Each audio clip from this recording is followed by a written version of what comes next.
عالم اسباب چیست؟ عالم اسباب. در عالم اسباب وقتی که یک پسر جوان با یک دختر جوان نکاح بکنه، این پسر جوان و این دختر جوان اردویشان مریض نباشن، تکلیف نداشته باشن، در عالم اسباب اینمی ازدواج از یا منجر میشه به این که اولاد به دنیا بیارن. پس هر پسر جوان و هر دختر جوانی که با هم ازدواج میکنن، اینمی سبب میشه که یا صاحب خانه و فامیل اولاد شون. این عالم اسباب است. خی عالم ما فوق اسباب چی است؟ ما فوق اسباب این است که او به قدرت انسان نیست، به دست انسان نیست، انسان نمیتونه در او مداخله کرده بتونه. ما فوق اسباب است. در این اسباب دنیایی نمیشه.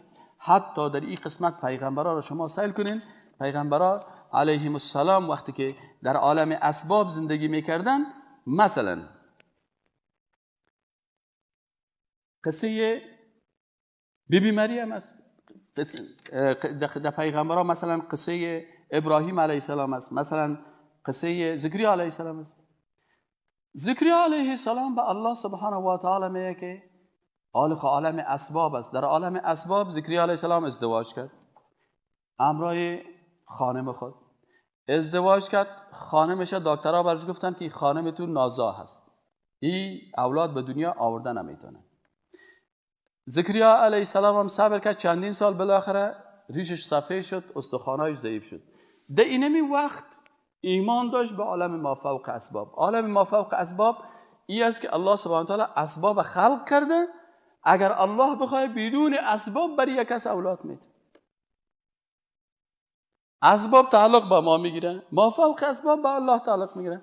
قال ربی انی وهن العظم، آمد دعا کرد گفت پروردگارا وهن العظم منی، استخوانایم بسیار ضعیف شدن، و اشتعل رأس شیبه، و مویایم هم سفید شدن، ولم اکن بدعایک رب شقیا، پروردگار من دعای تو هم اتنافرمان نبودم که به غیر الله برم، یا برم به قبر بابا کلانم، یا به قبر ابراهیم علیه السلام، یا برم به فلانی و او رو بگیم برای من بچه و دختر بده. آمدم مستقیما به بارگاه خود در داخل خانه خود در داخل مسجد.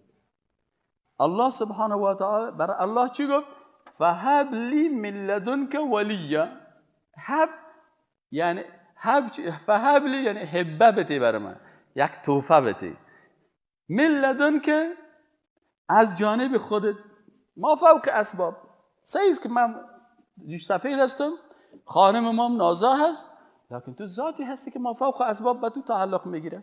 فهب لی من لدنک ولیا، برای من یک کسی بده که ولایت امور ما بعد از من مثلا امی کارهای مرا ای پیش ببره و چیز شود. پس الله سبحانه و تعالی برش پسر داد یحیی علیه السلام. در قصه ابراهیم علیه السلام، قصه ابراهیم علیه السلام است که ابراهیم علیه السلام خانمش اولاد به دنیا نمی آورد. هل اتاک حدیث ضیف ابراهیم المکرمین، میگه قصه میمانای ابراهیم علیه السلام برش تو آمده، از دخلوا علیه، وقتی که داخل شدن پیش ازی، فقالوا سلام، گفتن السلام علیکم. ابراهیم علیه السلام گفت سلام قوم منکرون و علیکم السلام. بین شما کی هستید؟ من شما را نمیشناسم.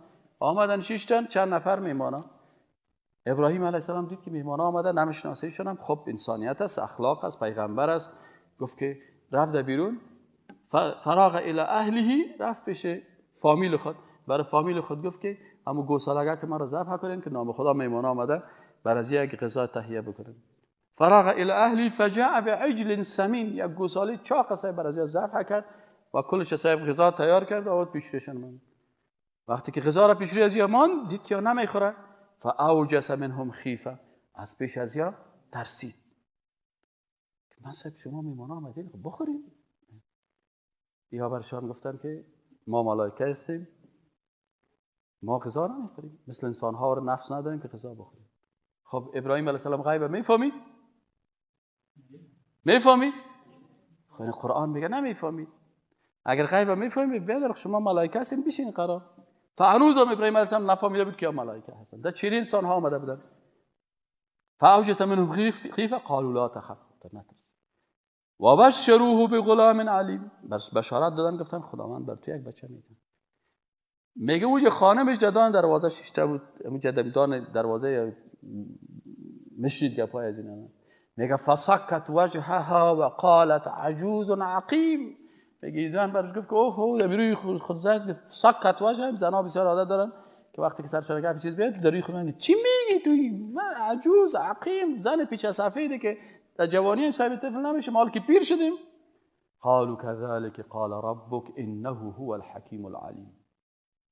کار الله است، ما فوق اسباب است. پس ایناله انسان مسلمان باید اسباب بفهمه و ما فوق اسباب بفهمه. پیغمبر چرا به الله رجوع کرد؟ به خاطر از اینکه خود پیغمبر در عالم اسباب زندگی میکنه. وقتی که ما فوق اسباب شد به الله رجوع کرد. الله بر گفت که من ما فوق اسباب بر میدم. خب ابراهیم علیه السلام بر خود بچه داده نمیتونه، زکریا علیه السلام بر خود اولاد داده نمیتونه، به الله رجوع میکنه که پروردگار بر من یک اولاد بده. آیا همین کسایی که در می افغانستان ما و شما همین قبرها و زیارتها کسی ها از ابراهیم و از زکریا علیه السلام که رتبهشان بلند است؟ بلند است یا پایان؟ خب وا که برای خود داده نمیتونستن در عالم اسباب به الله رجوع میکنه. این مردم افغانستان که پیش از این میره که برای مثلا بچه بتی یا دختر بتی، از یه چی جور کردن؟ خدا جور کردن نکردن.